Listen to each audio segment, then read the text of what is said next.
Dobrodošli u još jednu epizodu Mr. Nemanjusa. Ova epizoda pokazat će vam kako je naša maskota Johnny Kaktus započeo svoj život. Opisat ćemo vam sve njegove zgode i nezgode koje je tokom svog teškog života proživeo.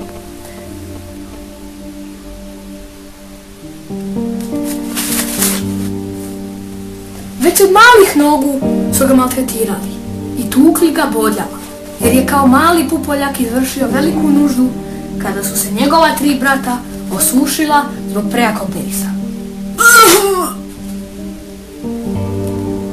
Kada bi mu dolazili na slavu, a inače slavi Svetog Jovandanja, niko se ne bi pozdravljao sa njim, jer je imao bodlje.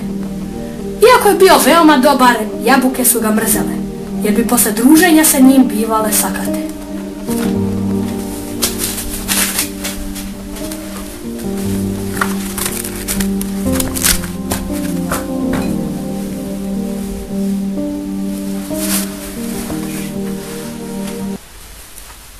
Prva teška situacija u životu mlade biljke bio je rat 1914. godine, takozvani Prvi svjetski rat.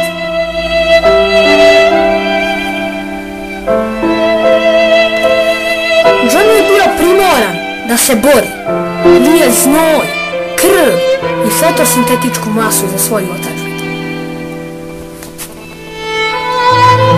Slao je mami i tati pare, oni nisu davali znak svojeg postojanja. Mislio je da su se osušili i istrulili.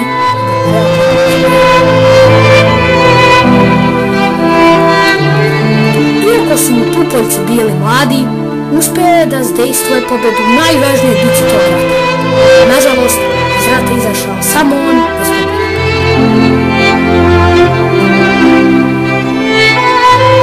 Zvizduk bio razvijen kao stalac za infuziju, ali uspeo je da dovuče svoje krhko stablo i do svoje otadžbine vikne pobjeda!